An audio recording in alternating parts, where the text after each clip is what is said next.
So, we made the video The Imperium are the good guys, which needed to be rushed into production because of that Adam guy. We made the introductory video to Marines, we covered the Abyssal Crusade, we made the video Female Space Marines Can't Exist, and I can still hear the blue-haired screams from his comment section. So, what's next? Yes, Pio's trial. Trial? Yes, Pio got caught by the ICC as he was stereotypically eating pizza in an Italian pizzeria. He should be on trial right now. Your Honor, my client is guilty of all crimes he's accused of and pleads... Who cares? We move to dismiss all charges. All charges are dismissed. That was far easier than expected. And that is done too, so, what's next? Brazil. What? What? Change is the only constant in the mortal world. To resist it is to incur in the wrath of Zinch.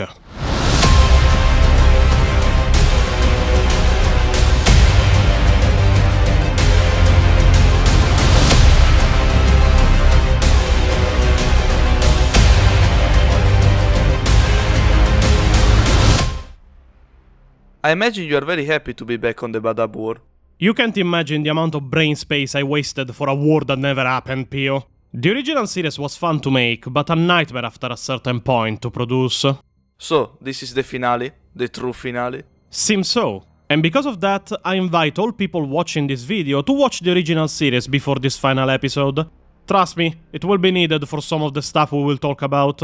We are back one last time to talk about the events of the Badab War, but this time, like it happened in the past with the missing Primarchs, I think I noticed something that everyone else missed. And I'm not talking about how both wikis still have the fucking wrong name for Huron even 8 months after I made the world aware of it in part 1. But in this case I'm talking about the cause of Huron's madness. The real cause for it. Yes, thinking it went absolutely insane because of the Imperial bureaucracy and the Inquisition's interference in the business of the Maelstrom Warders is not wrong. And it is also funny at times. Just ask the Tau how easy understanding Imperial bureaucracy is. But, in the hundreds of hours I spent researching and working on the Badab War, I noticed something weird. And that I 100% believe I am the first one to actually notice. And that some of our Discord members of our Discord already know of. Why do they know of it, but I don't?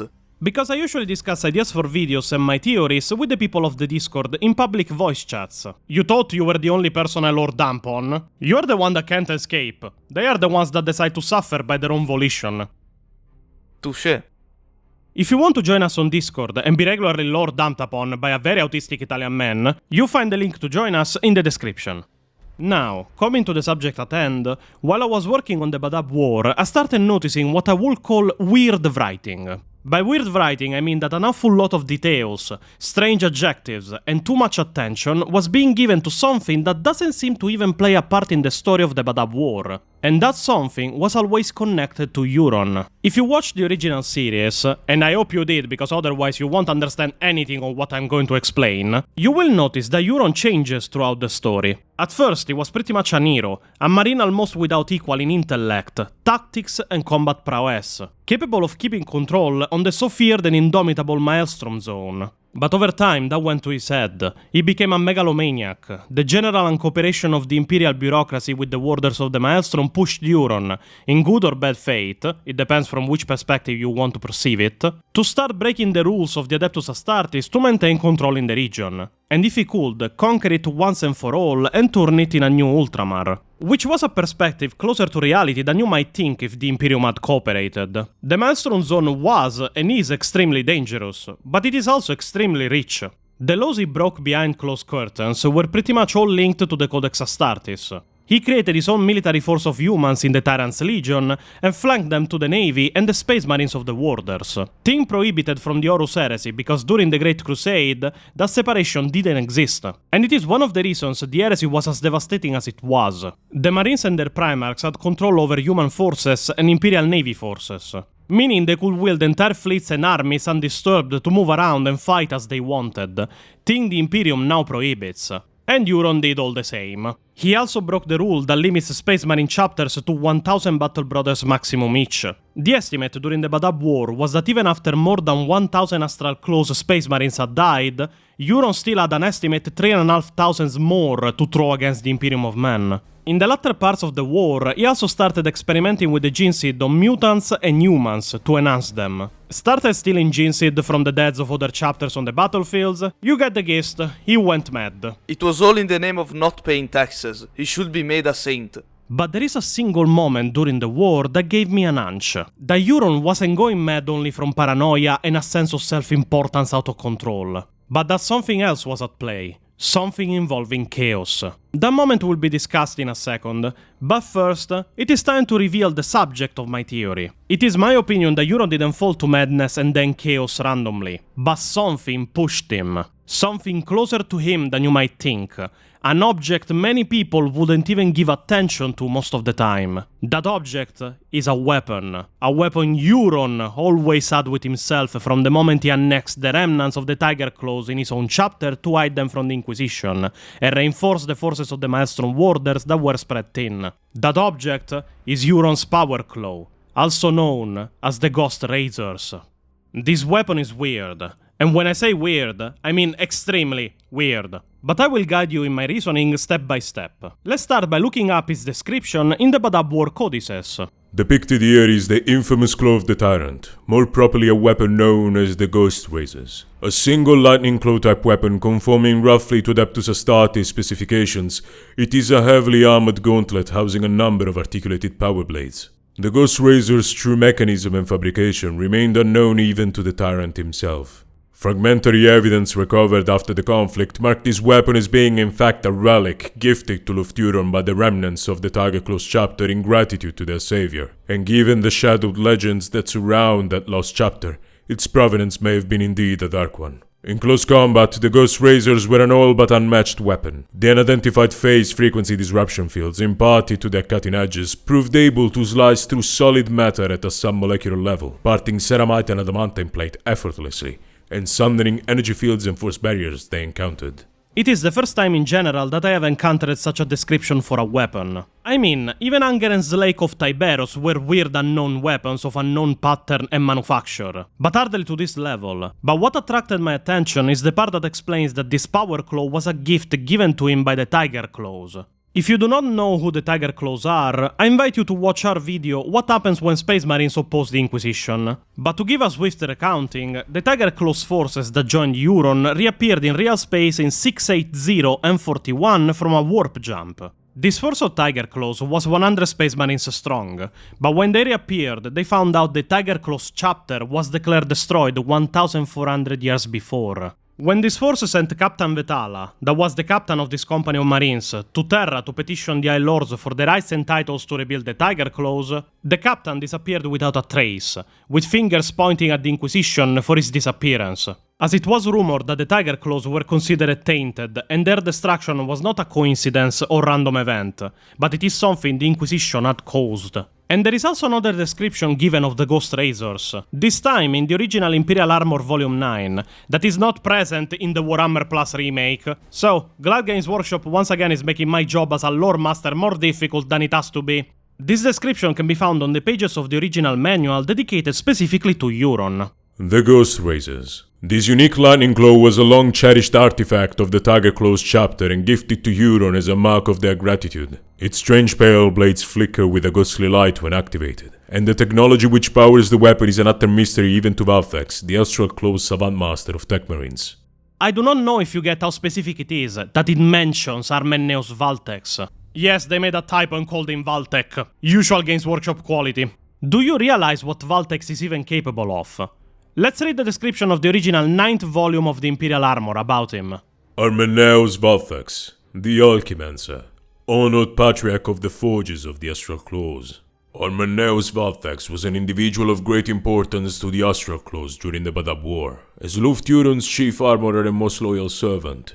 A man of singular intellect and driven curiosity, Valthex's skills as a crafter of poisons and chemical weaponry were as infamous as his abilities as a forgewright and techsmith were famed. It was he Huron turned to in order to expand his chapter's military might to keep pace with its increasing ranks. A true genius and polymath, Valthex was known to have been singled out for his technical brilliance even as a young recruit, and in his later career, the magus of the Adeptus Mechanicus consulted him on certain matters pertaining to the deeper mysteries of Astartes technology, of which he was widely regarded as one of the greatest living experts. During the Badab War, Valthex fought as a field commander and as a chief siege engineer, and it was believed that it was he that carried away his fallen lord's body into the Maelstrom after the apocalyptic final battle for the Palace of Thorns. As the Astral Claw Chief of Tech Marines, Valthex was also entrusted with a device known as the Indinabula Ray, a relic handed down the centuries as a symbol of his office. This ancient machine, believed to predate the chapter's founding, is a servo-mechanical system of maddening complexity and wide-ranging ability,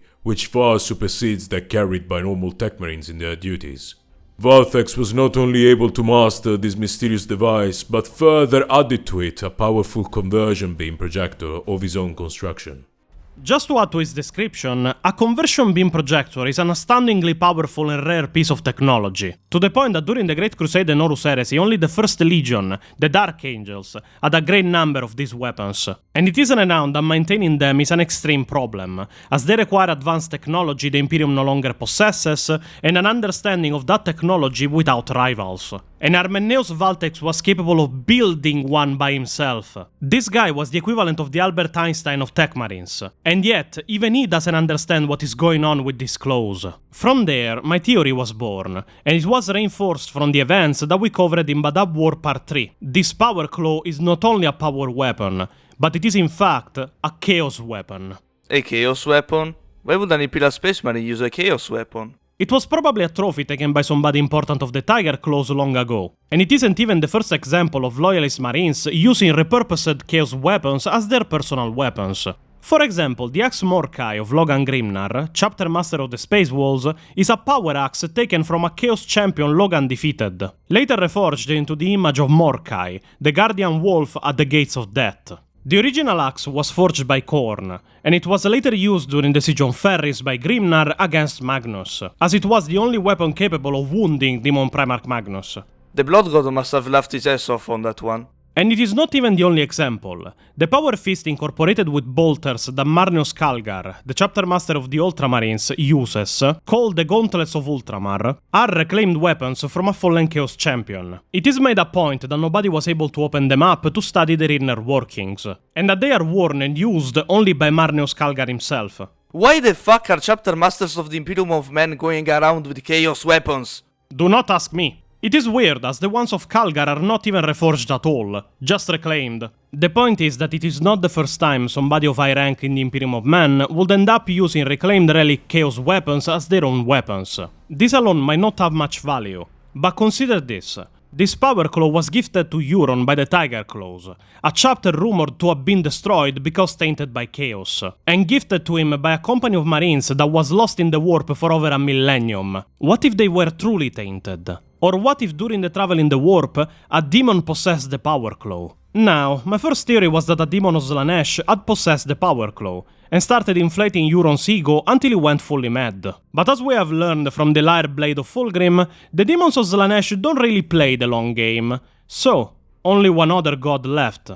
This power claw was possessed by a demon of Tzeentch. This might look like I'm grasping at straws, but listen to me for a second, it will all make sense. The Tiger Claws reappeared in 680 and 41. After Captain Vetala disappeared, they reached Huron and the Astral Claws. We can assume this happened either in the same year, or at maximum a few years later. And after Huron accepted to hide them between the ranks of the Astral Claws, they gifted him the Ghost Razors, a reclaimed Chaos weapon now possessed by a demon of Tzeentch. The demon of Tzeentch by this time started maybe showing visions to Huron, helping him with the reconquest of the Maelstrom Zone not only in combat, but also maybe with strategies and tactics. Maybe in the worst case scenario it was also whispering to Huron, telling him that he was the only one capable of conquering the Maelstrom, that he was one of the greatest space marines to ever grace the Imperium of Man, that he was a general without rival and a warrior without equals. And maybe even that the rules of the Imperium weren't worth following if the Imperium refused to help the Warders in their task, and that Huron could be the sole ruler of a new Ultramar. But why wasn't this chaos corruption in the weapon sensed by the librarians of the Warders? Shouldn't they be able to sense chaos energies coming from a relic? You are indeed correct, Pio, but let me ask you this. Where does the story of the Badab War take place? In the Maelstrom Zone, What is the Maelstrom Zone? a small part of space stable enough in the Maelstrom warp storm to inhabit. And what does a warp storm do? It spreads around warp and chaos energies. Okay, now I see where you're going. Removing how insidious Demon of Zinch are in general, to the point of being almost undetectable until it is too late most of the time, the Razors were first in the battle barge of the Tiger Claws, that was lost for 1400 years in the warp. And then, when they reached Huron, they were right next to a warp storm that was spreading its baleful energies everywhere in the surroundings. It is not so far-fetched to believe that the demon hid his energies as much as possible, to the point that the librarians of all chapters of the zone were unable to distinguish a chaos-possessed weapons from the energies of the warp storm itself. The librarians must have been so used to sensing the energies of the warp that they simply didn't notice that a different kind of energy was coming from the Power Claw. This would also explain why Armenneus Valtex, a monster when it came to technology, was unable to understand how this Power Claw worked, because it was using chaos energies, not Imperial technology. The influence of the Power Claw, and by definition the demon of Zinch inside of it, grew, to the point it started alimenting the paranoia inside of Huron. Huron, if you have followed my videos very carefully, is a control freak. He must have everything always under his control and under the command of the people he trusts. To the point that the only reason the Imperium was able to penetrate the Ring of Steel of Badab was that Huron gave full command of the primary node of control of the ring to Captain Corian Sumatris, one of the few subordinates by that point he truly trusted. Huron started losing his mind when he started losing on the battlefields against the loyal Space Marine contingent sent to stop him and his war of conquest against the Cartans. If you take control from a control freak like Huron, it will very fast descend into paranoia and madness, especially if pushed by a demon of the Changer of Ways. But there is an exact point in the story where I think Huron gave himself fully to the demon of Zinch, and started being empowered by chaos energies. And where is this exact point? That point is the Red Hour of the Badab War, the events that led the Executioner's chapter, by that point the last chapter Huron could rely on for support, to betray him and the Astral Claws and turn from allies to enemies. I suspect it is there that Huron gave in to Chaos influence and started being empowered by Zinch and the demon in his weapon. And do you know why? Do I have to ask? No, I would have told you all the same. Because that is the event that precedes the invasion of the Piraeus system and the Battle of Chrysia Secundus. And it's the moment that showed me that something was very wrong by that point with both Huron and his Power Claw. And that point, to be specific, is the duel between Luft Huron and Karab Kuln.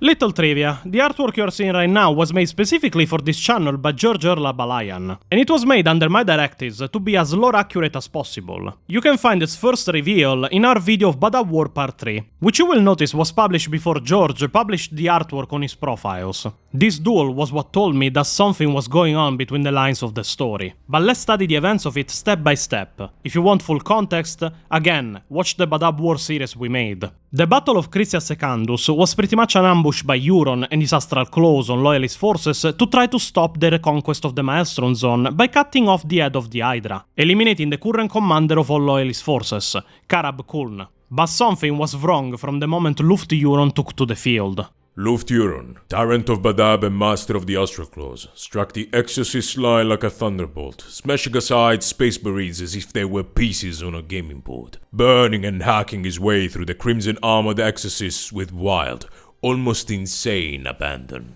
Now, this might not seem like much, but remember, Huron by this point is believed to be just a Space Marine. Yes, a very capable one at that, but struck at the Exorcist line like a thunderbolt? Really? Luft Huron, before falling to chaos, wore an Artificer Terminator armor, modified by Armenneus Valtex. Yes, but keep in mind that Space Marines can't easily move fast in Terminator armors. Hell, the only example that comes to mind when you think of a Space Marine in Terminator armor sprinting is Logan Grimnar during the Months of Shame. And that was pure hatred and anger that pushed him to sprint in Terminator armor. How is Huron sprinting in Terminator armor? And even then, smashing aside Space Marines as if they were pieces on a gaming board, burning and hacking his way through the Crimson Armor Exorcist with wild, almost insane abandon. Now, Huron should be a master tactician, and we have seen it before when we covered the events leading up to the war. Why is he charging headfirst like a corn berserker into battle and with no care for his own survival? It's almost as if he knows he's being empowered by something that won't let him die here. But let's move forward. You will see it makes more sense as we go. As the battle raged on at the foot of the many-tiered tower stack, in a whirlwind confusion of blood and metal, the two masters of war at last found each other, and Karab Khun and Huron matched their skills in personal combat. This was no organized and formal duel as might be told of in chronicles and legends, but a savage free-for-all amid a mass combat, with a press of armored bodies about them, and the air riven with bolt shells and plasma blast. The tyrant came on in fury, bellowing his hatred and cursing the Golden Throne bitterly, while Khan fought in grim silence, every ounce of his formidable skill needed to wield his relic blade to counter the frenzy of blows rained on him by the tyrant's ghostly claw. Only this ancient heirloom of his chapter, the Blade of the Scorpion, seemed proof against his enemy's blows, and within moments of Huron's onslaught, Karab Khun had seen his Stormbolter shredded like paper, his iron halo flicker and fail, and his Terminator armor gouged and slashed in a dozen places. Here things get weird. Not only is Huron pretty much described as being like a tornado of blades with how fast he's fighting, specifically with his power claw, but we have explained that the Stormbolter of Khun was shredded like paper in moments, and his Terminator armor was gouged and slashed in a dozen places. Which is not weird, because it is just a Stormbolter and some armor plating. That his Iron Halo flickered and failed in seconds, this is a bit weirder. Yes, power weapons are powerful, but this seems a bit too much even for them. But especially that only the Blade of the Scorpion seemed capable of stopping the ghostly blades of the power claw of Huron. What is the Blade of the Scorpion exactly? Long the chosen weapon of the Lord Commander of the Red Scorpions, the Blade of the Scorpion is a powerful relic of war. A perfectly balanced greatsword of microfolded adamantine, etched at a molecular level with liturgies of harm and destruction. The blade can cleave through even ceramite plate unassisted, when wielded with a space marine's superhuman strength. But it is the Blade of the Scorpion's disruption field generator, far more powerful than that found on a standard power weapon, that gives it its devastating strength. In skilled hands such as Khan's, the sword can bisect even an enemy Terminator in a single blow, or shatter granite without so much as marring the blade. Okay, so it is a more advanced power blade than normal, and a relic of the Red Scorpion's chapter. But in being a relic, it means it is most probably blessed and revered by the chapter and its members. To the point it could be equated, from what we know, to a Grey Knight or Demon Hunter's weapon. So it makes sense that it can at least contrast and stop the strange claws and the energies they emit. Let's read more. The wounds caused by the eerie lightning claw the tyrant used were flowing freely with blood in defiance of his Astartes' augmented metabolism. Now here we get to the thing that gave me my hunch that this claw is weird. Yes, we have read his description, and it said that these claws can cut matter on a submolecular level. But if you have seen my video covering what Space Marines are, you know that small wounds like the ones Khun was suffering at that point should have closed themselves in seconds, no matter the level of cut. That is what Space Marines biology is capable of. The only minor wounds that don't heal themselves in Marines are those infected by chaos-imbued weapons. We can use as an example Robute Gilliman, wounded by Demon Primarch Fulgrim with a chaos-imbued weapon, and pretty much unable for 10,000 years to regenerate the damage, to the point he had to be put into stasis because the weapon had unleashed on him a chaos poison that Robute couldn't contrast. And keep in mind that it is referring to the Lightning Claw as eerie of all adjectives. But let's continue. The tyrant of Badab, further maddened, howling inarticulately with rage, charged again at the Red Scorpion, who, expecting the frenzied attack, deftly turned aside, allowing the tyrant's momentum to take his terminated armored bulk past. Lashing out with the Blade of the Scorpion, he slashed deeply into the tyrant's side, parting his foe's armor in a welter of blood. Such a blow should have felled even the mightiest Space Marine, but it did not slay the tyrant of Badab. Huron wheeled around, his claw arcing down, the ghostly blades punching effortlessly through Karab Khan's breastplate and spearing into his chest, piercing flesh and bone alike. With monumental effort of will, Karab Khan fought through his agony and hurled himself backwards onto the bloody ground before the tyrant could close his clawed fingers and rip out the Red Scorpion's heart. Snarling in pain, Khan slid down a slope of rubble and armored bodies before the looming tyrant, whose bitter laughter echoed above him. Believe me now when I say he's being empowered by chaos powers. Kuln comments that such a blow should have felled even the mightiest space marine, but it did not slay the tyrant of Badab. And not only that, Huron turned around and stabbed Kuln with the blades almost as if it was nothing, causing so much pain that Kuln was, and I quote, fighting through his agony just to move. While Huron, with a wound that should have at least debilitated him, was laughing loudly over Kuln as he fell down. I can understand that maybe Kuln, a chapter master and experienced veteran marine, could have underestimated the madness Huron had befallen on, but that he doesn't even blink to damage that in his opinion should have killed him? This is extremely strange. Can you see why I think this power claw is possessed and the demon inside is empowering Huron? Now, Chaos weapons are a bit of a mixed bag. It seems that they can empower the wielders with all kinds of strange and random stuff depending on the writer, but I went and researched them all the same. This clause wouldn't be the first kind of Chaos weapon that empowers the creature that wields it.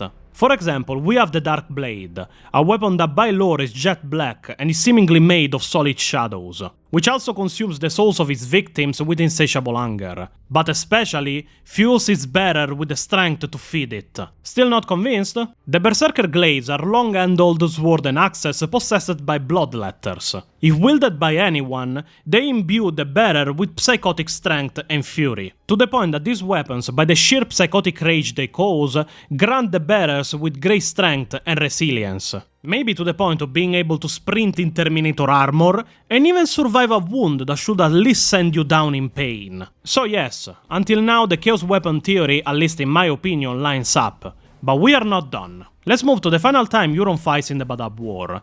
Let's examine for a second what happened to him because of this power clause. At the height of this desperate last battle at the palace, Huron was mortally wounded by the dying Star Phantom's captain Zrukal Androcles. Records recovered after the clash from the auto-sense logs of the Star Phantoms indicate a brutal melee erupting between Androcles' forces and the Tyrant's personal guard, to their near mutual destruction in one of the palace's deep sublevels, and it is likely Huron's party were attempting to flee to a concealed escape craft via the subsurface. Captain Androcles was struck down by the Tyrant in the confrontation, who in his arrogance strode over the fallen hero, believing him dead. As his life bled from him, the grimly determined Star Phantom's captain succeeded in discharging his combi melt at the glooming figure of Huron at point-blank range. The Melta-Blast struck the arcane lightning claw the Tyrant habitually wore, which catastrophically exploded, unleashing a baleful pulse of energy. This blast incinerated the Tyrant's arm and much of his right side, and the remnants of his burning armor collapsing to the ground was the last image recorded by the fallen captain's autosenses. So, let me get this straight. It is canonical lore, in spite of what other lore YouTubers have spouted in the past, that the Melta Blast shot by Androcles didn't hit Huron, but his own strange power claw. The author specifically uses the term arcane when referring to the power claw, specifies that it is indeed the power claw Huron habitually wore, in case there was any doubt that he was wearing a chaos weapon constantly on himself, and this power claw that until that point seemed indestructible, catastrophically exploded and unleashed a, and I quote, baleful pulse of energy. And this baleful pulse of energy incinerated the Tyrant's arm and much of his right side. Now, I hope you see by yourself how fucking weird of a chain of events this is. First of all, the use of the term baleful makes me think this power claw was unleashing chaos energy when it exploded. All the while, am I the only one that never heard of a power weapon exploding? I mean, I know plasma weapons can explode, but power weapons by themselves should have no way to do so, let alone with enough energy to incinerate the arm of a Terminator armor, and much of the right side of the body of Huron through that same Terminator armor. You can see why this theory exists now. Too many inexplicable events connected to a weapon that is mentioned in weird ways too many times. Do you want to know how many times the rest of the equipment of Huron is mentioned? Once or twice maximum. This power claw has at least 5 mentions in the entire codexes, and every time strange adjectives are used to describe it in every way. So, yeah, this is my theory. And it also connects to where Huron ended up. In a coma, at the end of his life, striking a deal with the Chaos Gods, an exceptional space marine brought to the edge of madness and becoming a weapon for the Chaos Gods by a demon residing in a weird weapon that pushed him to change his ways. But why Huron? Because he was an exceptional individual, a great commander, a very powerful warrior, and one with no fear of breaking rules if it meant achieving greatness. His pride and ego were his downfall, used against him by a demon playing the long game to destroy everything Huron believed or stood for. Do you know which events this downfall mirrors? The events that led to the corruption and fall to chaos of War Master Horus Lupercal. So, that was my theory. There is many weird mentions of this power claw, and even his origins are weird. So, it is my theory that it was all Tzeentch doing to make a very exceptional space marine, with more power than normal as the commander of the Maelstrom Warders, fall to chaos and become a weapon of the Chaos Gods against the Imperium of Men, like it happened to Horus. So, the Badab War is over. What do we do now? I suggest ice cream. I had something else in mind. Pio, are you aware of the greatest human Imperial commander to ever exist? And his legendary crusade that conquered 1,000 planets? Chaplain Helmet was right. You really should touch grass.